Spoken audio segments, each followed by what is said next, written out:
बिहार विधानसभा चुनाव में भारी बहुमत मिलने पर पीएम मोदी ने खुलकर ऐलान किया कि अब भाजपा का अगला लक्ष्य पश्चिम बंगाल है, जिसके बाद बंगाल की सियासत में वार पलटवार का सिलसिला शुरू हो चुका है और पीएम मोदी अब टीएमसी के निशाने पर आ गए हैं। इसी कड़ी में टीएमसी नेता शशि पांजा ने पीएम मोदी को करारा जवाब दिया है। तो क्या कुछ कहा है उन्होंने और क्या है ये पूरी खबर, जानेंगे इस रिपोर्ट में। 14 नवंबर को एनडीए ने बिहार की बाजी जीत ली, जिसके बाद पीएम मोदी ने खुलकर ऐलान किया कि अब भाजपा का अगला लक्ष्य पश्चिम बंगाल है। उनके इस बयान पर अब टीएमसी नेता शशि पांजा ने निशाना साधते हुए कहा, पीएम मोदी किसी भ्रम में न रहे, बंगाल में भाजपा के लिए जीत दूर की कौड़ी है।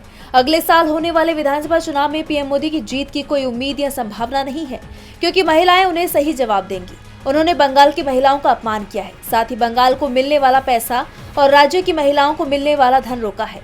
बीजेपी के अन्य नेताओं ने बंगाल की महिलाओं का अनादर किया है। टीएमसी नेता के तंज के बाद बीजेपी में खलबली मच गई है। बता दें कि पीएम मोदी ने कहा था कि गंगा बिहार से बंगाल तक बहती है। बिहार ने बंगाल में भाजपा की जीत का मार्ग प्रशस्त कर दिया है।